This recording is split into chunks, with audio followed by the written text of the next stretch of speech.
Okay, this week I'm going to look at an exercise you can use if you're just beginning to get into cocktail piano. Now, I've talked about cocktail a couple of times in the past, and every time I do I get loads of comments from people saying, you know, more cocktail piano, we really like it.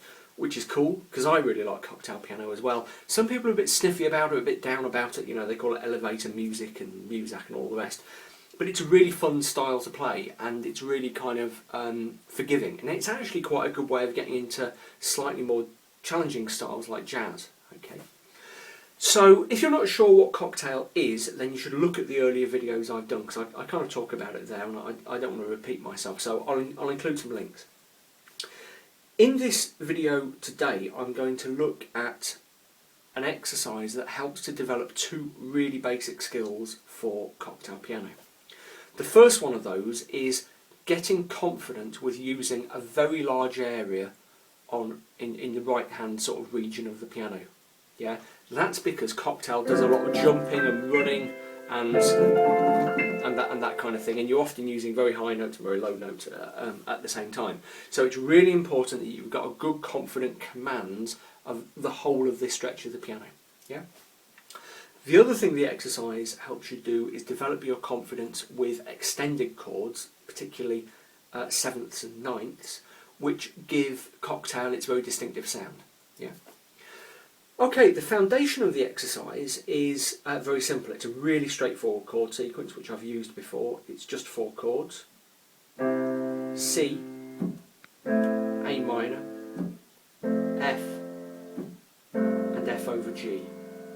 Yeah, I'm using F over G instead of a straight G chord because the whole point of cocktail piano is it's cool and chilled out and laid back, and a straight G chord to bring us back to the C would be, you know, too kind of neat and tidy, too kind of obvious. So instead we're using that chilled out F over G as the dominant chord, yeah, to bring us back to C. If you're a bit shaky on the basics of harmony, if you're not sure what I mean by when I use a term like dominant, check out my playlist of videos on really basic harmony. Okay, because I'm going to assume that you know at least the basics of harmony when I'm talking about this today. Because, yeah, again, I kind of don't want to repeat myself. So I'll include a link to that playlist. So, just to repeat that chord sequence: C, A minor, F, and F over G. All we're doing in the left for today is playing single root notes. Yeah, don't want to do anything complicated down there, so just C, A, F, G. So if you're still learning your chords, just get confident with that sequence for a few times before we start the exercise. Okay, stage 1 of the exercise is to do this.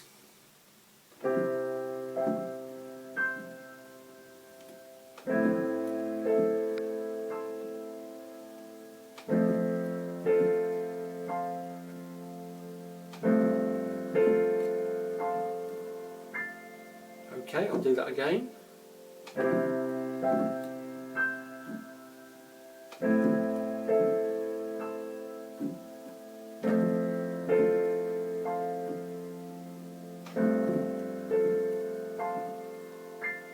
Yeah, so as you can see, all I'm doing is playing the simple left hand and the chords, but instead of playing each chord once, I'm going up an octave and up an octave, and a couple of times up an octave more. Yeah. Okay, I'm probably just going out of shot there. Don't worry, you're not missing anything important. Okay, and that's to get used to moving our chords gradually and gently and elegantly up the piano. And when you're doing that, what you should be aiming to do is to hit each chord nice and smoothly and elegantly and confidently. Yeah, what you don't want is to be sort of looking for it. Where is it? Oh, it's there. Where is it? Oh, it's there. You don't want to be bashing it. You just want to hit each one nice and gently. Okay, until it's kind of second nature. And I'm not remotely worrying here about anything like rhythm or beat or whatever, because, you know, the whole point about lounge music, cocktail music, is that it's kind of chilled out. You can really pull the rhythm of songs around. So we're not worrying about that kind of thing today. We don't have a strict beat to keep to. We can just play these chords in a nice kind of chilled out way. Okay, so that's stage 1. And you know, if you find that a little bit tricky at first, just play it lots and lots of times until you're there. Okay. Right. Stage 2, we're going to extend the chord. So instead of playing basic triads, we're going to play 7th chords like this. C major 7, A minor 7, F major 7, F major 7 over a G. You can probably hear we're beginning to develop that very sort of quintessential cocktail style there, very sort of chilled out sounds. C major 7, A minor 7, F major 7, F major 7 over G, and then just do exactly the same thing you did last time.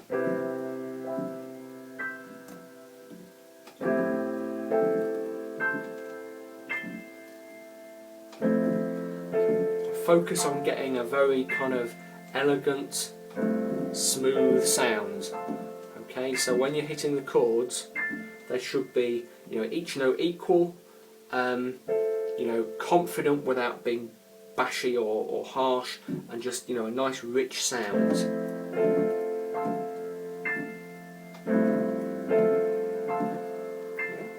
And again, do it again and again and again until you're really confident landing on those 4 notes.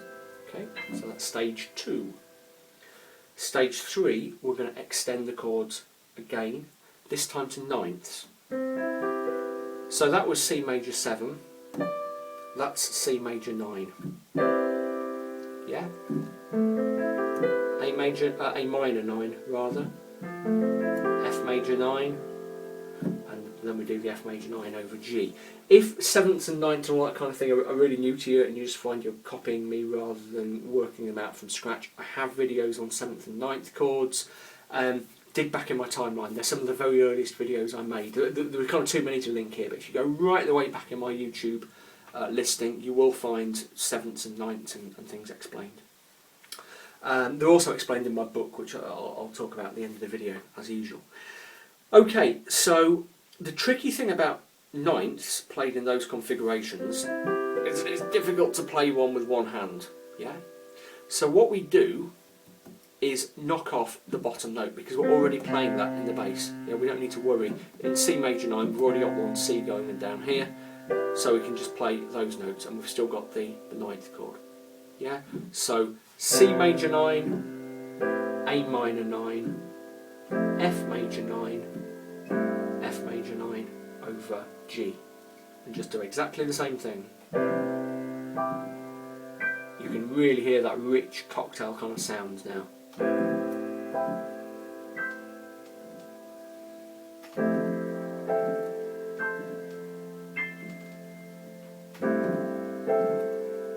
Yeah. So C major 9, A minor 9, F major 9, and F major 9 over G. There we go. Okay, that was stage 3. Practice and practice and practice. Stage 4 is to kind of mix and match your chords and play around with different inversions. Again, inversions are something I've talked about in the past, and you know, you'll find lots of videos about me talking about them. So if you're not sure what an inversion is, dig around in my channel, search my channel, find some of those videos about inversions. What kind of thing do I mean? Well, you might do something like this.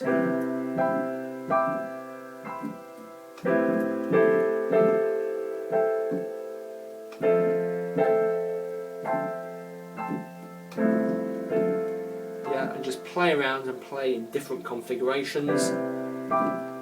Come up and down.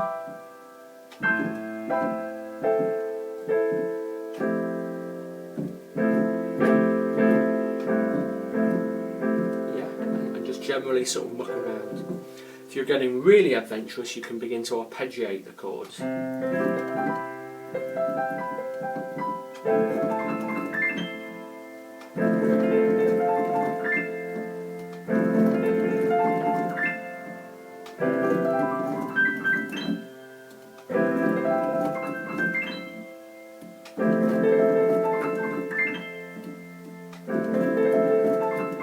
A little bit trickier.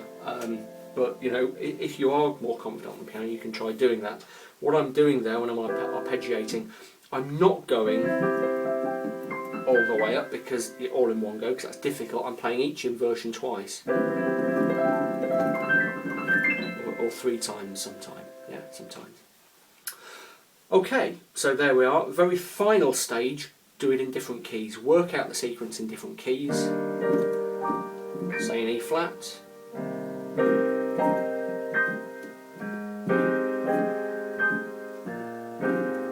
And there you go. And each time we're looking for that very smooth, elegant sound, lots of confidence in the right hand. Yeah?